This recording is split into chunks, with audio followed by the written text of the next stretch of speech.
அந்த சக்திக்கு பயந்து என்ன மடக்கமாக வந்தீர்கள். இப்ப இந்த 12 ஆண்டு காலங்கள் கழித்து ஒரு மாமாங்க கழித்து எடுத்ததுக்கான காரணம் என்ன?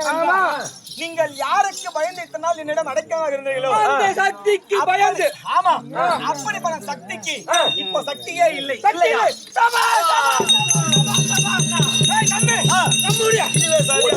நம்முடைய மூதாட்டிகளை கொன்ற அந்த சக்திக்கு இன்று பலம் இல்லையா? எப்படி என்றால் எப்படி அந்த முக்கண்ணன் படைத்த சிவனோடு சண்டையிட்டு சக்தி அத்தனையும் இழந்து தனியாக பட்டமரவா நிற்கிற சக்தியானவர். ஆகையால் இப்போ நீங்க சுதந்திரமாக இந்த பூவுலகில் மட்டுமல்லாது உலகமும் எல்லா தேவனையும் ஆட்டி படைக்க சக்திகள் உங்களுக்கு இருக்கிறது. எப்படி? ஆமா, இந்த 14 லோகத்தையும் அடக்கக்கூடிய சக்தி உங்களுக்கு இருக்கிறது, எங்களுக்கு இருக்கின்றது. கண்டிப்பாக. அப்படி அதனால் ஆகையால் தான் நீங்கள் யாருக்கு ஒருவருக்கு பயந்தீர்களோ அவளுக்கே சக்தி இல்லாத போது நீங்கள் யாருக்கு பயப்பட தேவையில்லை. 30 தேவராகட்டும் 33 தேவர்களாகட்டும் ஒட்டுமொத்த வேறையும் அடக்கி ஆளக்கூடிய திறமை உங்கள் இருவருக்கும்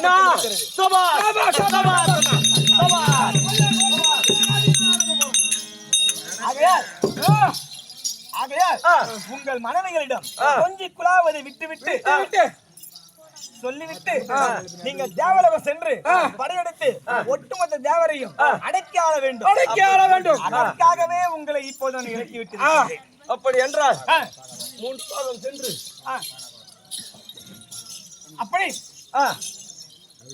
அப்படி ஐயா முனிநாதரே, நீங்கள்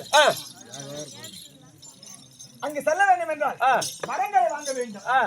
அதற்கு சிறந்த ஒரு நிலை சென்று ஒரு சாகாத வரத்தை வர வேண்டும்.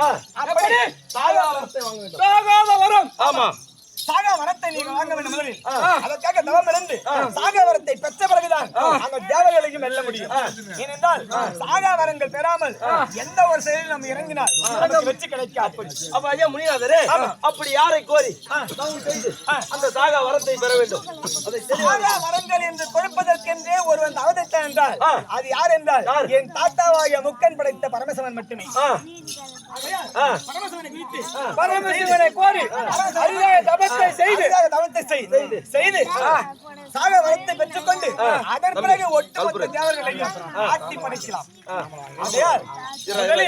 உங்கள் மனைவிகளிடம் சென்று வினைத்தாமலை பெற்றுக்கொண்டு தவம் செய்து யாரை நோக்கி தவம் செய்ய வேண்டும்? பரமக்கடவுள் முக்கந்தரையாகிய பரமக்கடவுளுக்கு தவம் செய்து மிக சிறந்த தவத்தை செய்து பெற்று அதன் பிறகு 33 தேவர்களை அனைவரையும் ஆட்டி படைத்து அப்படியே போகலாமா? சரி, நான் போறேன். இப்ப சக்திக்கு பலம் தானே? ஆமா, இந்த 17 லோகத்தினால அடிக்கணும். ஆமா, எப்படி 30 தேவர் அடிக்கணும் ஆள போறேன். 17 லோகத்தினால வாடா அப்படியே. கொட்டை கட்டி வாடா அப்படியே. கம்யூனிட்டி பையன் அடைக்கலம் கொடுத்தான்ல 14 லோகமும் எனக்கு அடக்கமா இருக்கும் போது இந்த கம்யூனிட்டி எனக்கு அடக்கம் தானே? ஏமாத்துறோம் அண்ணா. அண்ணா இவனை லேசா விட போடாது. ஆமா போடு. வாடா அப்படியே. வாடா கொட்டை கட்டியா வாடா.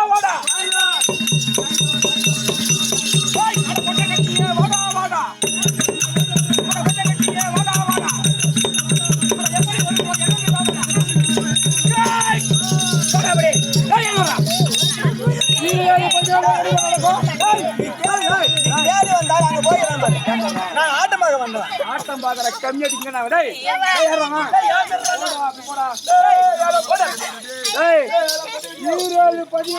எனக்கு அடக்கம் சொல்லிட்டான். இனிமே நம்ம யாரும் பயப்பட தேவையில்லை.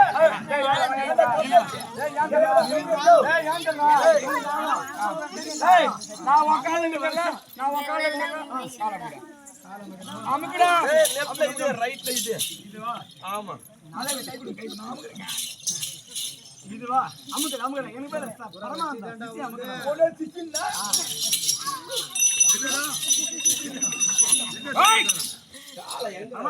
இப்ப 17 லோகம் எனக்கு தான் நடக்கும். உனக்கு தான் அடக்கம். டேய் கம்யூனிட்டி. இல்ல அத முழுக்க எடுக்கோ. அடக்கம். அடக்கனடா. இருந்தாலும் அடக்கம் கொட்டனே. இல்ல ஒரு நிமிஷம்.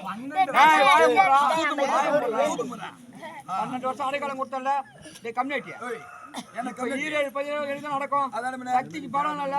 அப்ப எங்கடா மயில்ல இருக்கற நீ? இந்த மயில்ல இருக்கற பையனே. அந்த மேல இருக்கிற இல்லனா செத்துட்டு போய் எனக்கு சொல்லாட்டியா? போடா. நான் ஓப பேச. ஏய் வள மாதிரி கோட்டை கட்டிக்க. போடா தெரியும். ஏய் தம்பி. ஆ நான். அட ஈசனே கோரி.